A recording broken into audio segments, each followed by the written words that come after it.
परसों का दिन सबके लिए खास था जब यूसीसी बिल यानी uniform civil code bill pass हुआ उत्तराखंड में। उत्तराखंड भारत का पहला राज्य बना जिसने यूसीसी लागू किया, जिसके बाद लोगों के मन में कहीं ना कहीं ये विश्वास आ गया कि यूसीसी अब पूरे भारतवर्ष में लागू होगा।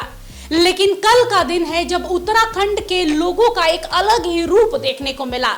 देवभूमि के नाम से प्रसिद्ध है उत्तराखंड, लेकिन कल उस देवभूमि में एक आक्रोशित और अलग ही उपद्रवियों का तांडव देखने को मिला। कुछ अवैध मदरसों को कहीं ना कहीं बुलडोजर से गिराया जा रहा था। एक विशेष समुदाय के लोगों ने अचानक से पुलिस पर हमला बोल दिया।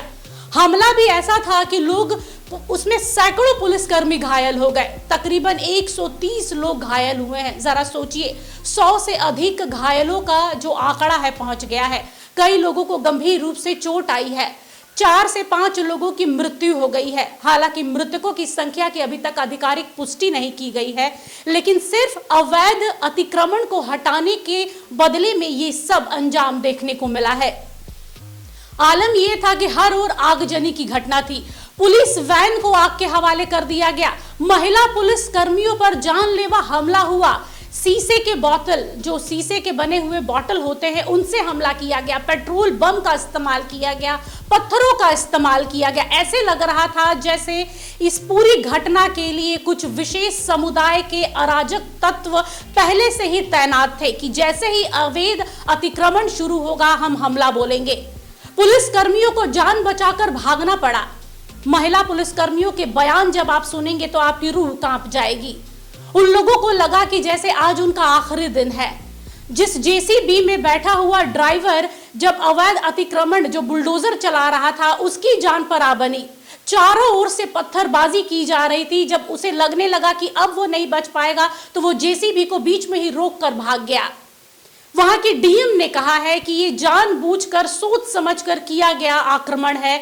ये अचानक से हुई कोई घटना नहीं है, प्री प्लान था कि जैसे ही पुलिस और प्रशासन अवैध अतिक्रमण करने आएगा, तोड़ने आएगा, बुलडोजर चलाने आएगा, हम इस पर हमला बोलेंगे। और वही देखने को भी मिला। पीसफुली डिमोलिशन ड्राइव शुरू हुआ। प्रिवेंशन के लिए फोर्स लगाई गई। अतिक्रमण की कार्रवाई के लिए जितनी फोर्स रिक्वायर्ड होती है वो लगाई गई, लेकिन कुछ अराजक तत्वों के द्वारा अनप्रोवोक्ड, अनहार्म्ड, अनटच्ड तरीके से पूरी कार्रवाई होने के बाद भी बड़ी मात्रा में with in half an hour इकट्ठा होकर जो है हमारी जो टीमें हैं नगर निगम की, उन पर पहला अटैक किया गया पत्थरों के माध्यम से। पत्थर बरसाने शुरू करे गए चारों तरफ जो छतें हैं उनके माध्यम से। मैंने आपको 30 तारीख की फुटेज दिखाई, किसी छत पर कोई पत्थर नहीं था। तो जिस दौरान ये सारी विधिक प्रक्रिया चल रही थी, जब हम सुनवाई कर रहे थे, माननीय उच्च न्यायालय सुनवाई कर रहा था, तो छतों पर पत्थर उस दौरान इकट्ठे करे गए। इसका मतलब इट वाज प्लान्ड कि जिस दिन भी डिमोलिशन ड्राइव होगी हम उस दिन इस तरह से फोर्सेस को अटैक करेंगे, इस तरह से डिमोरलाइज करने की कोशिश करेंगे स्टेट मशीनरी को। तो पत्थरों का अटैक हुआ। जब हमारी टीम पीछे नहीं हटी, हमने डिमोलिशन ड्राइव को जारी रखा, हमारे ऑफिसर्स ने। उसके बाद जब पहली मॉब जो आई पत्थरों के साथ, उनको डिस्बर्स कर दिया गया, तो दूसरी मॉब आई जिनके हाथों में पेट्रोल बम थे, जो फ्यूल होता है उसकी प्लास्टिक की बॉटल्स थी, उसमें उन्होंने आग लगा कर फेंकी। आप लोगों ने वीडियो फुटेज में भी देखा, आप लोग अभी तक सब कवर भी कर चुके हैं। ये फेंका गया, ये भी अनप्रोवोक्ड था। अंततः पुष्कर सिंह धामी की सरकार ने उपद्रवियों को शूट एट साइट का ऑर्डर दे दिया, यानी अगर किसी को उपद्रव करते हुए देखा जा रहा है तो उन्हें मौके पर ही गोली से उड़ा देने की एक फरमान जारी कर दी गई। हल्द्वानी के बनभूलपुरा क्षेत्र में न्यायालय के आदेशों के क्रम में प्रशासन की टीम अवैध अतिक्रमण को हटाने गई थी। वहाँ पर कुछ अराजक तत्वों के द्वारा पुलिस के साथ झड़प हुई है, पुलिस के साथ संघर्ष हुआ है वहाँ पर, और कुछ पुलिस के लोगों को, प्रशासन के लोगों को चोटें आई हैं। वहाँ पर अभी तत्काल अन्य कंपनियाँ पुलिस की और केंद्रीय बलों की भेजी जा रही है।